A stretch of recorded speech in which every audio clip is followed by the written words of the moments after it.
सदन नहीं आया। एडजर्नमेंट को लेकर सवाल उठे कांग्रेस के जो विपक्ष के नेता हैं लोकसभा में अधीर रंजन चौधरी, उन्होंने कहा कि गवर्नमेंट की तरफ से कौन सा एडजर्नमेंट है। कल जो लोकसभा में एडजर्नमेंट हुआ उसको किसी की उम्मीद नहीं थी, क्योंकि विपक्ष जो था उस पर डिस्कशन के लिए प्रिपेयर्ड था और सरकार को एडजर्न कराने की जरूरत नहीं थी। तो कल का जो इन्होंने एडजर्न किया, हाउस को कराया, वो सबके समझ से परे है। क्लियरली सरकार डिस्कशन नहीं करना चाहती थी।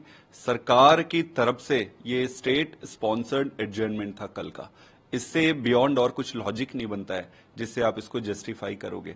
कल आराम से बहस हो सकती थी और अच्छी बहस हो सकती थी। लेकिन अब जो बिल है वो लोकसभा में आना है, कभी भी आए, मतलब पास होने के लिए, चर्चा होने के लिए आम आदमी पार्टी की क्या तैयारियां हैं उससे लेकर। देखिए, अब ये जब भी लेकर आए, हमारी तैयारी तो सेम है। हम पूरी ताकत से इसका विरोध करेंगे और हम सभी दलों से निवेदन कर रहे हैं कि आप भी इस बिल का विरोध करिए। ये किसी एक दल या किसी एक पक्ष या किसी व्यक्ति के खिलाफ बिल नहीं है, ये देश के खिलाफ है। ये देश इसको याद रखेगा आज के दिन। ऐसे ये एक टेस्ट है हर व्यक्ति के कॉन्शियस की, उसकी अंतरात्मा की आवाज को कौन सुनता है या पॉलिटिकल कंपल्शन और छोटे छोटे पॉलिटिकल बेनिफिट को कौन देखता है। ये एक लिटमस टेस्ट है हर मेंबर के लिए। राज्यसभा में क्योंकि आप लोगों के पास उतनी संख्या है कि आप एक तरह से दूसरे दलों से भी आप संपर्क कर रहे हैं, क्रॉस वोटिंग का कोई चांस? देखिए, इंडिया के सारे घटक दल एकजुट है, सारे एक साथ है और इसका विरोध करेंगे। आपने कई जगहों पर आपने देखा ही होगा कि जिस तरीके से इंडिया के घटक दल एकजुट होकर काम कर रहे हैं, तो उसमें कोई डाउट नहीं है। रहा सवाल बाकी के दलों से बातचीत करने का, हम निवेदन ही कर सकते हैं सभी से।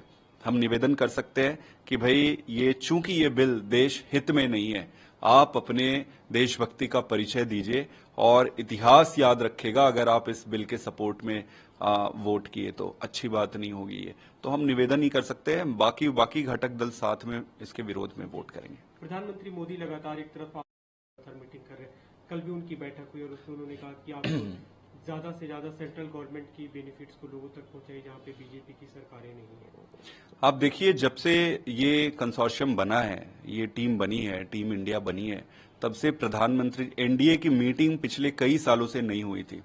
इसके बनने के बाद ही एनडीए की मीटिंग शुरू हुई। ये अपने एनडीए के घटक दलों से कभी ठीक से फोन पर भी बात नहीं की, उनको कोई सम्मान, कोई इज्जत नहीं दिया। आज वो फोर्स्ड हो गए हैं कि एनडीए, कई सारे एनडीए के जो घटक दल हैं वो प्राइवेटली कहते हैं कि यार तुम लोगों के कारण, आप लोगों के कारण हमारी इज्जत बढ़ गई।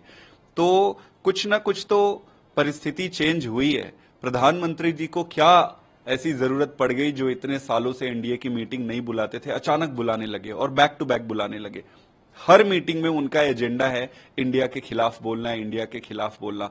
वो कभी अपने काम के खिलाफ, काम के बारे में नहीं बता रहे हैं, एनडीए के बारे में नहीं बता रहे हैं। उनको बस ये दर्द है कि इंडिया इंडिया इंडिया के खिलाफ इंडिया।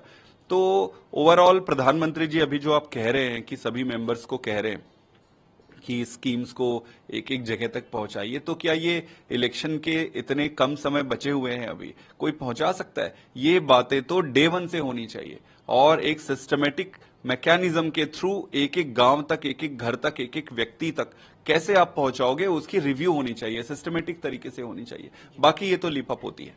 एक दूसरा बड़ा मुद्दा भी हरियाणा, जो बीएसपी चीफ है मायावती, उन्होंने सवाल उठाया कि ये कहीं ना कहीं मणिपुर की तरह जिस तरह की घटनाएं देखने को मिली, बीजेपी के भी लोग अभी कहने लगे हैं कि जिस तरह की हिंसा हुई और जो नुकसान हुआ उसकी भरपाई जो लोग उसमें हिंसा में इन्वॉल्व थे उनसे की जानी चाहिए। मुख्यमंत्री ने भी कल यही बात कही कि सरकारी संपत्ति के नुकसान की तो हम उसकी भरपाई कर देंगे, लेकिन जो प्राइवेट, जो जिनकी संपत्तियों का नुकसान हुआ है, तो जिन्होंने हिंसा की उनसे वसूलेंगे।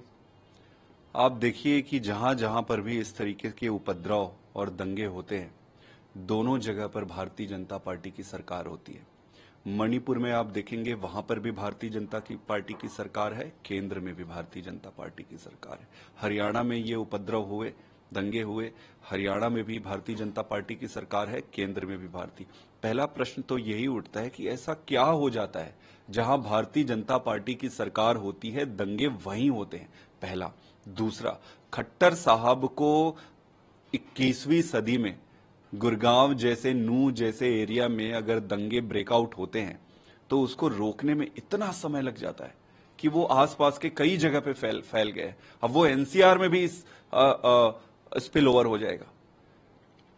खट्टर साहब बड़े एक अजीब सी बात कर रहे थे। वो कह रहे थे कि जो प्राइवेट प्रॉपर्टी को लॉस करेगा उनको खुद को पैसे देने पड़ेंगे, जो सरकारी प्रॉपर्टी का लॉस करेगा उसको हम पैसे देंगे। अरे भाई साहब, पहले इन दंगों और उपद्रव को रोकोगे कैसे, उस पे फोकस करो। सारे ये किसका पैसा कौन देगा ये सेकेंडरी है, ये द्वितीयक है। ये कई बारी एक डेरोगेटरी उस पे वो होता है कि खट्टर साहब कह रहे हैं कि प्राइवेट प्रॉपर्टी का पैसा तुम्हें देना पड़ेगा, सरकारी तोड़ोगे तो मैं दूंगा। भाई साहब, अभी पुलिस बल को तैनात करिए, इसको रोकिए। वो परिस्थिति क्यों आए कि किसी की जान जाए, किसी की जानो माल की नुकसान क्यों हो। तो क्लियरली प्रायोरिटी बड़ा अजीब सा लगता है इनका कि एक मुख्यमंत्री दंगे को रोकने के